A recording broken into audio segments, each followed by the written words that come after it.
My background as an ex-crew member or captain or engineer on a boat gives me a vast knowledge about the life on board a boat, the engine room, quality of the boats, how a boat operates, and what the boat is capable of. I will make sure that the client will buy the right boat for the purpose that he intends to use it.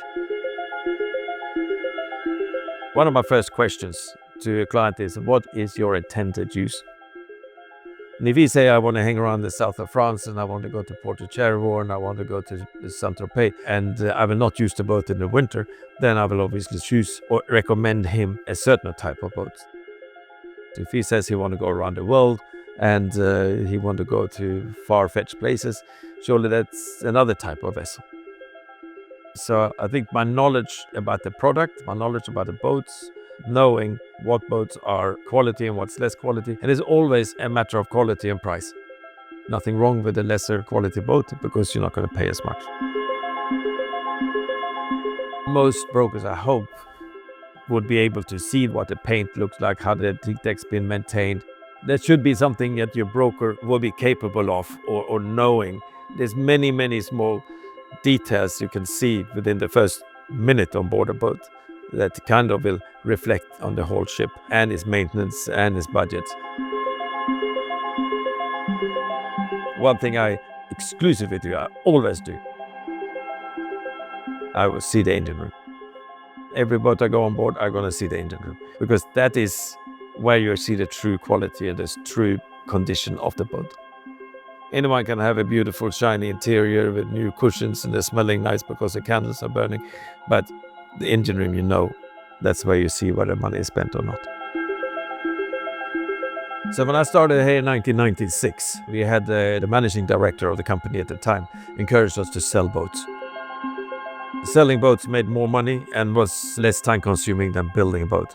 So the first 5-6 years, we were concentrating on selling yachts rather than doing new builds. And this is back 96, so there was lesser boats being built. Of course, a big boat in those days was a 100-foot or 120-foot boat. So there was lesser involvement from the brokerage industry in new builds.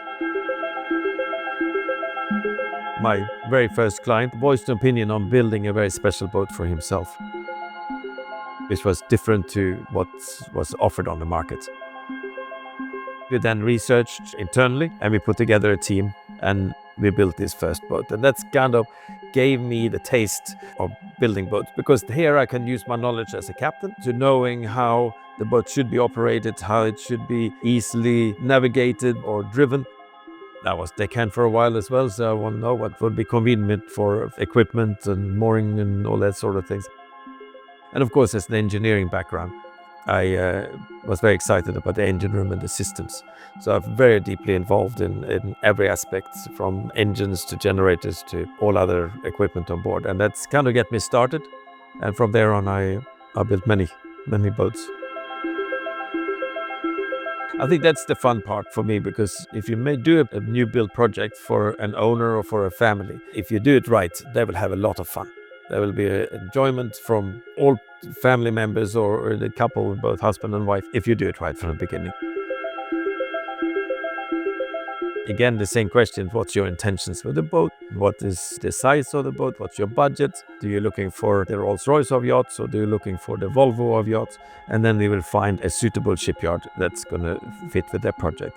We will start talking about interiors, we're talking about exteriors, we're talking about capabilities and range and many questions. A big questionnaires of pages and pages. And together with the owner, you will, or with the client, you will then develop a project.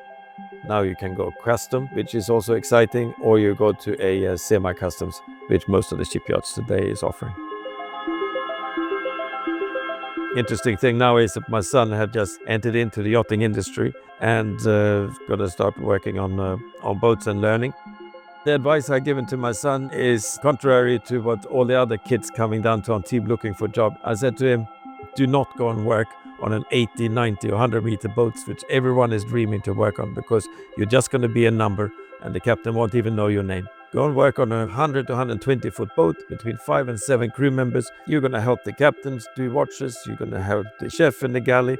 You're going to help the engineer doing oil changes. You're going to help the stewardess doing the cabins before the guest comes. And then you have your own responsibility on deck. and driving tenders. You do all the tasks as a crew member. And as you go along, you will then find your niche. If that is in the galley and the engine room or the bridge, then that will be a natural progression going forward.